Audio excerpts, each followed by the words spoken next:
नमस्कार, आप देख रहे हैं हॉट स्टॉक्स। मैं हूं पल्लवी। आज एक्सपायरी थी और बाजार में भारी उतार चढ़ाव देखने को मिला। कारोबार खत्म होने पर निफ्टी 9150 के ऊपर बंद होने में कामयाब रहा। सेंसेक्स 116 अंक और निफ्टी 30 अंक की बढ़त के साथ बंद हुए।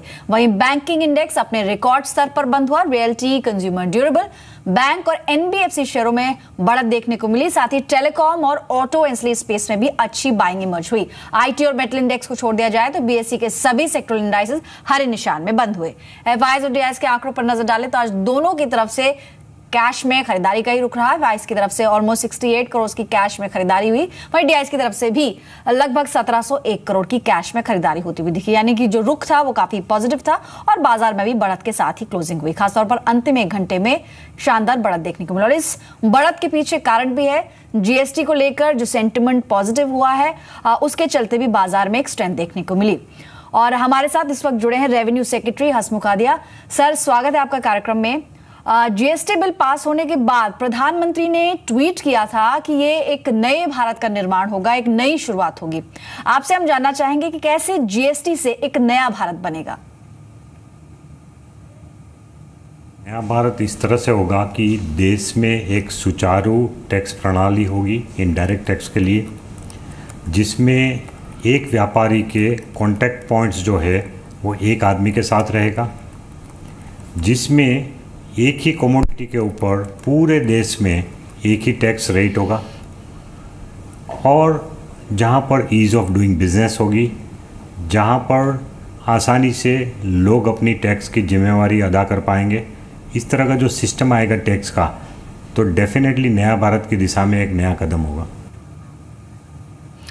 सर, अगर हम बात करें जीएसटी की तो ये एक आजाद भारत का सबसे बड़ा टैक्स रिफॉर्म माना जा सकता है। जीएसटी लागू होने के बाद टैक्स सिस्टम में किस तरह का सुधार होगा और इससे टैक्स कलेक्शन पर कितना असर आप देख रहे हैं? देखिए, ऐसा है कि सबसे पहले तो इसमें जो टैक्स की जो सिस्टम है उसमें टैक्स इवेजन करना काफ़ी मुश्किल हो जाता है और जो पैरेलल इकोनॉमी है उसको भी मेन इकोनॉमी के दायरे में आने का संभव बन जाता है इसमें, क्योंकि जब आपको इनपुट टैक्स क्रेडिट देने की संभावना है तो ज़्यादातर व्यापारी ऐसे ही पसंद करेंगे कि हम ऐसे व्यापारी से ही माल खरीदें जिसका इनपुट टैक्स क्रेडिट हम यूज़ कर सकें अपने व्यापार में। और अगर बिना टैक्स भरा हुआ माल अगर वो लेंगे तो उसको इनपुट टैक्स क्रेडिट नहीं मिलेगा। सो इस तरह से कंपल्सन जैसा हो जाएगा कि हर आदमी टैक्स पेड माल को ही पसंद करेंगे। तो इसके हिसाब से हमारे पास ये स्कोप रहेगा कि जब काफ़ी लोग टैक्स भरते हैं तो अभी जो टैक्सेशन का रेट है देश में जो कि बहुत ज़्यादा है, उसको कम करने में हमको सुविधा मिल जाएगी और वो होने से जो कंज्यूमर है देश का उसको बहुत बड़ा फ़ायदा होगा, जो कॉमन मैन है उसको बड़ा फ़ायदा होगा। जो टैक्स का रेट बहुत ज़्यादा हमको रखना पड़ रहा है क्योंकि कुछ ही लोग टैक्स देते हैं, उसके बदले में अगर ज़्यादा लोग टैक्स देंगे तो टैक्स का रेट हम कम कर पाएंगे। व्यापारी के ऊपर टैक्स का बोझ कम होगा और कंज्यूमर को फ़ायदा होगा। जी, यानी कि आपको लगता है कि दायरा इससे बड़ा होगा डेफिनेटली। लेकिन जहां तक बात है आशंकाओं की, तो एक आशंका ये जरूर जताई जा रही है कि जीएसटी अगर आएगा तो शॉर्ट टर्म में थोड़ा इन्फ्लेशनरी प्रेशर जरूर देखने को मिलेगा, यानी महंगाई में बढ़ोतरी होगी। क्या वाकई ऐसा होगा? आप क्या मानते हैं सर? हमारी उम्मीद है कि काफ़ी टैक्स रेवेन्यू बढ़ सकता है, लेकिन फर्स्ट ईयर में शायद एक अनसर्टेनिटी भी रहे। फर्स्ट ईयर ऑफ इम्प्लीमेंटेशन में हमेशा चैलेंज रहती है क्योंकि नई टैक्स प्रणाली में लोगों को आने में भी टाइम लगता है और थोड़ा सा फर्स्ट ईयर के लिए हमको सर्टेनिटी नहीं है। हम ये उम्मीद करते हैं कि जो उसके बाद वाले साल है उसमें हर साल इम्प्रूवमेंट होता रहेगा बोयेंसी में और टैक्स का इनकम स्टेट और सेंटर दोनों का बढ़ता रहेगा।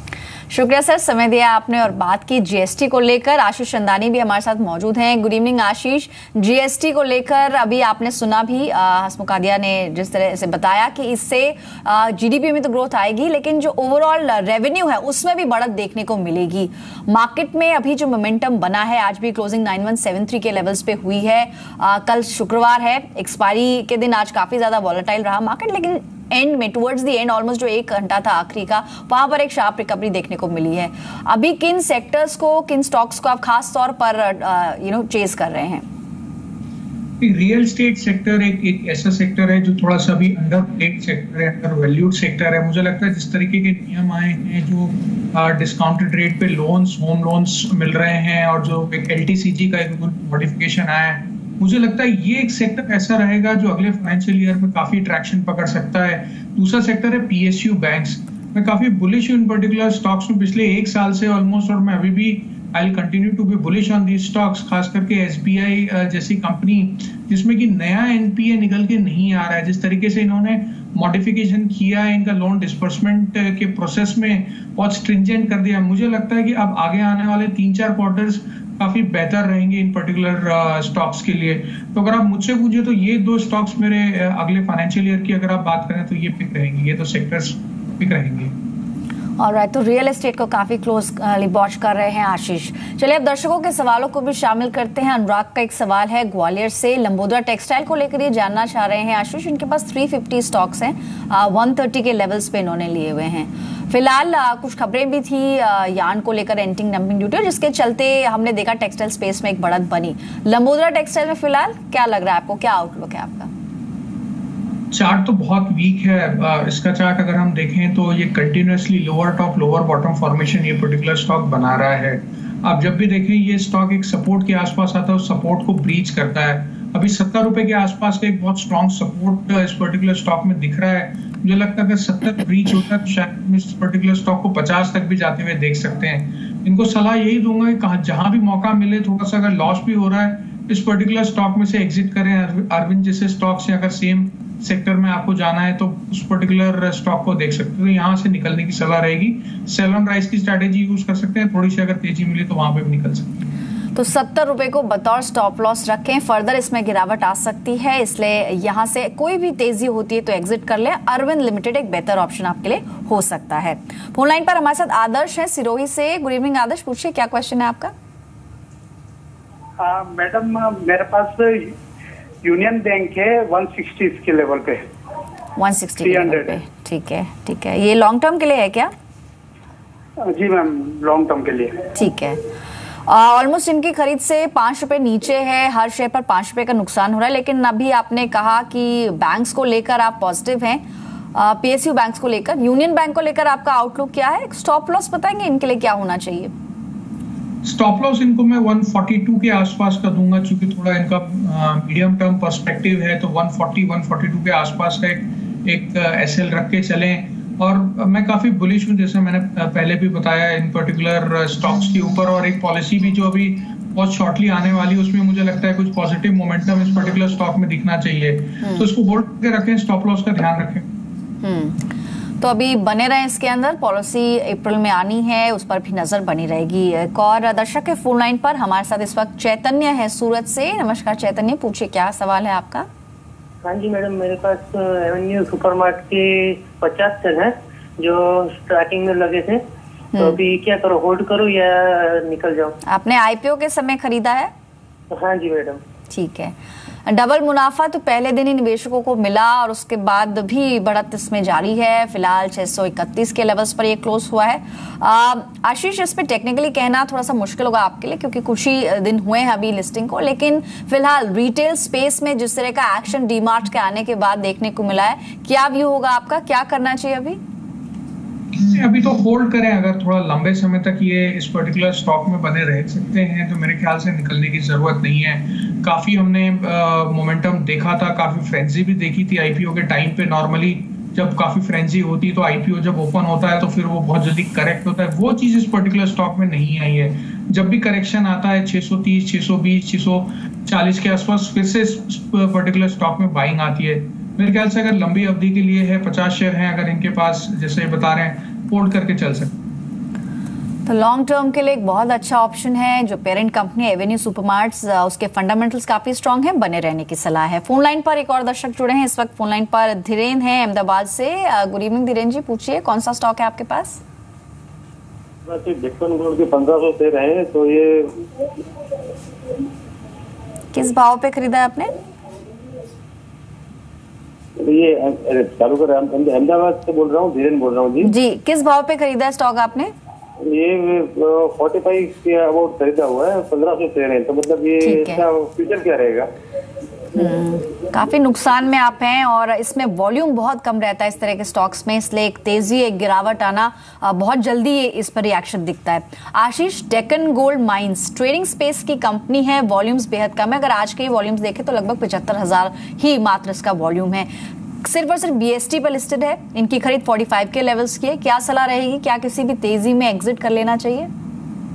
देखिए, ये स्टॉक जो है ये एक स्टोरी स्टॉक है, इंडिया की एकमात्र गोल्ड माइनिंग कंपनी है, बट चूंकि थोड़ा पॉलिटिकल रीजंस की वजह से इनको लाइसेंस काफी समय से नहीं मिल पा रहा था, तो मेरे ख्याल से वही एक रीजन है जिसकी वजह से ये कंपनी के ऑपरेशंस को आपने इतना ह्यूजली होते हुए नहीं देखा है।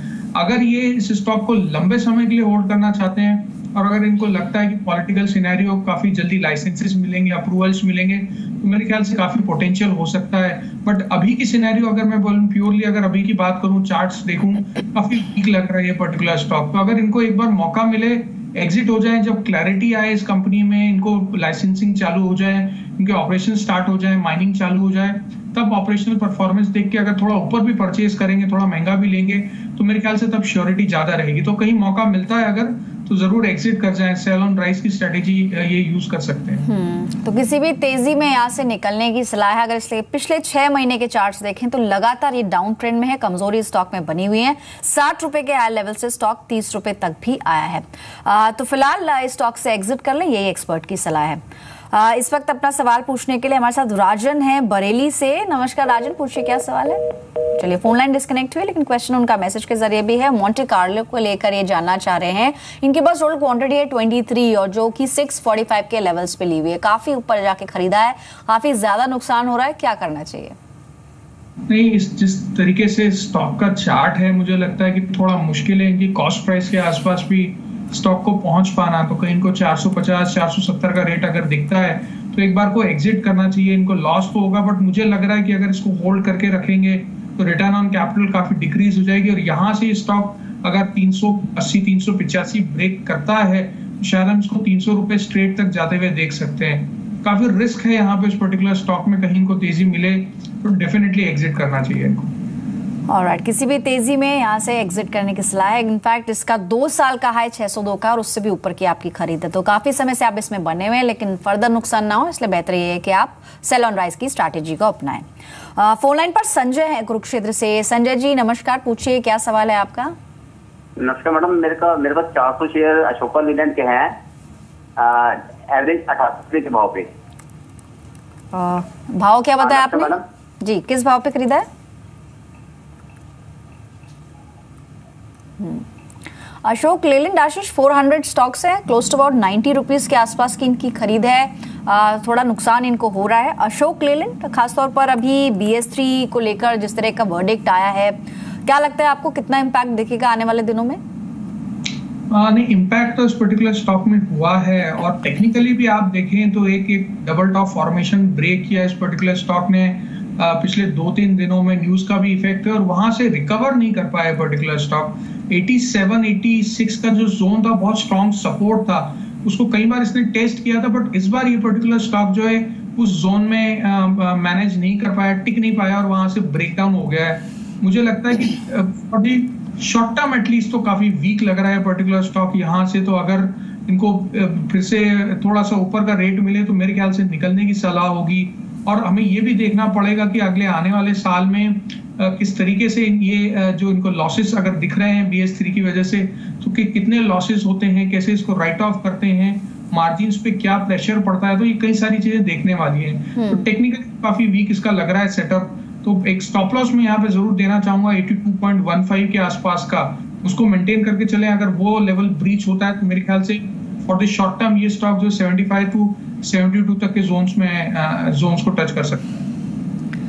तो फिलहाल इसमें बने रहें, लेकिन ध्यान से क्लोजली वॉच करें अशोक लेलैंड को, क्योंकि BS3 नॉर्म्स जो लेटेस्ट अभी सुप्रीम कोर्ट का वर्डिक्ट है, 1 अप्रैल के बाद से जो पुरानी इन्वेंट्री है उसको पेश नहीं पाएंगी कंपनी, और इसका सबसे बड़ा इंपैक्ट हीरो मोटोकॉर्प और अशोक लेलैंड पर दिखेगा, क्योंकि कमर्शियल व्हीकल स्पेस और साथ ही 2 व्हीलर्स के पास सबसे ज्यादा इन्वेंट्री फिलहाल है।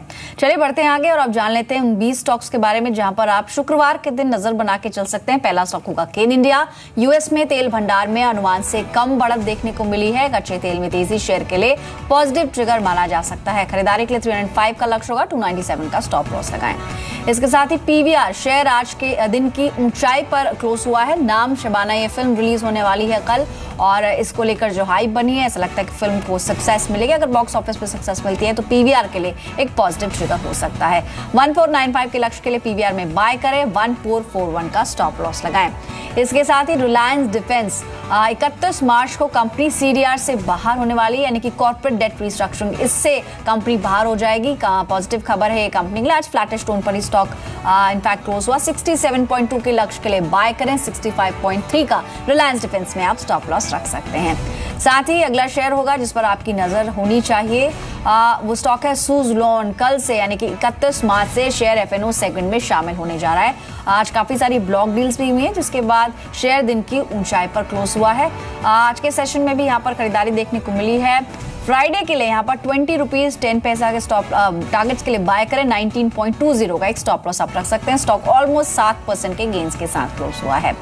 साथ ही ब्लू स्टार शेयर अब तक के सबसे ऊपरी स्तरों पर क्लोज हुआ है। 10 साल की रिकॉर्ड गर्मी इस बार देखने को मिल रही है, जिसके चलते मांग बढ़ने की उम्मीद है। एक अच्छा स्टॉक हो सकता है बाय करने के लिए, लेकिन ये इंट्राडे की कॉल्स है तो अपने स्टॉप लॉसेस जरूर मेंटेन करें। 682 का लक्ष्य होगा, 662 का स्टॉप लॉस।